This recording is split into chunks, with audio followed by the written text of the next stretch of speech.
നമസ്കാരം. കൊഴുപ്പ് നീക്കൽ ശസ്ത്രക്രിയയ്ക്ക് പിന്നാലെ യുവതി ഗുരുതരാവസ്ഥയിലായ സംഭവത്തിൽ മെഡിക്കൽ ബോർഡിനെതിരെ യുവതിയുടെ കുടുംബം.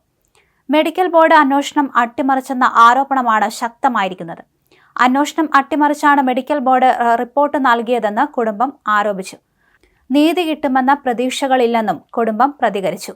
ലൈസൻസ് ഇല്ലാതെ പ്രവർത്തിച്ച ആശുപത്രി ഉടമകൾക്കെതിരെ നടപടിയെടുത്തില്ല. കേസിൽ പ്രതിചേർക്കപ്പെട്ട ആശുപത്രി ഉടമകൾ മുൻകൂർ ജാമ്യത്തിന് ശ്രമിക്കുകയാണ്. അന്വേഷണം ശരിയായ ദിശയിൽ അല്ലെങ്കിൽ കോടതിയെ സമീപിക്കുമെന്ന് യുവതിയുടെ കുടുംബം പറയുന്നു. കഴക്കൂട്ടത്താണ് കൊഴുപ്പ് നീക്കൽ ശസ്ത്രക്രിയയ്ക്ക് വിധേയയായ യുവതി ഗുരുതരാവസ്ഥയിലായത്.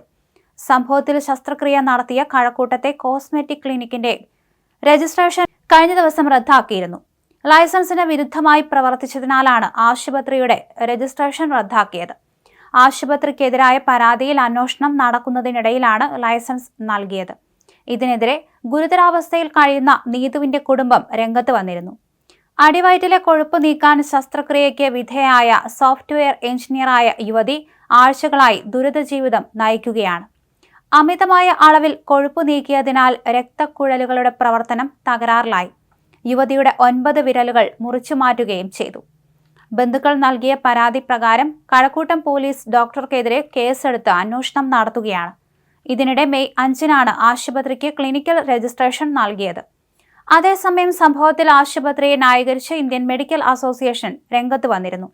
രോഗിക്ക് സംഭവിച്ചത് അത്യപൂർവമായി ഉണ്ടാകുന്ന മെഡിക്കൽ സങ്കീർണതയാണെന്നും ചികിത്സാ പിഴവ് സംഭവിച്ചതായി പ്രാഥമിക പരിശോധനയിൽ വ്യക്തമായിട്ടില്ലെന്നും IMA തിരുവനന്തപുരം ശാഖാ president doctor Sreejith R, secretary doctor Swapna S Kumar എന്നിവർ പുറത്തിറക്കിയ പ്രസ്താവനയിൽ വിശദീകരിച്ചു.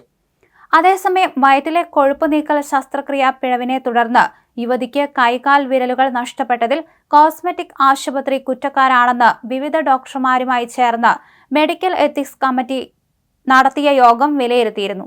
സങ്കീർണമായ ശസ്ത്രക്രിയ നടത്താൻ കോസ്മെറ്റിക് ക്ലിനിക്ക് പ്രാപ്തമല്ലെന്നാണ് പ്രധാന കണ്ടെത്തൽ. രക്തസമ്മർദ്ദം ക്രമാതീതമായി താഴ്ന്നുകൊണ്ടിരിക്കുമ്പോഴും രോഗിയെ വെന്റിലേറ്റർ സൗകര്യമില്ലാത്തയിടത്ത് 12 മണിക്കൂറോളം കിടത്തിയത് ഗുരുതര വീഴ്ചയാണ്. കൃത്യമായ ചികിത്സ നിർണായകമായ 12 മണിക്കൂറിൽ ലഭ്യമാകാതിരുന്നത് രോഗിയുടെ രക്തയോട്ടത്തെ ബാധിച്ചു. ഇത് കാരണമാണ് വിരലുകൾ മുറിച്ചു കളയേണ്ട സാഹചര്യമുണ്ടായത്. ജനറൽ അനസ്തേഷ്യ നൽകിയ രോഗിയെ 24 മണിക്കൂർ നിരീക്ഷണത്തിൽ വയ്ക്കണമെന്നതും പാലിക്കപ്പെട്ടിട്ടില്ല. ഹൃദയ സംബന്ധമായ പ്രശ്നങ്ങൾ ഉണ്ട് എന്നത് ബോധ്യപ്പെടുത്തിയിട്ടും കാർഡിയോളജി സൗകര്യമില്ലാത്ത ആശുപത്രി അധികൃതർ ശസ്ത്രക്രിയ നടത്തി എന്നീ വിവരങ്ങളാണ് പ്രധാനമായും ചർച്ച ചെയ്യപ്പെട്ടത്.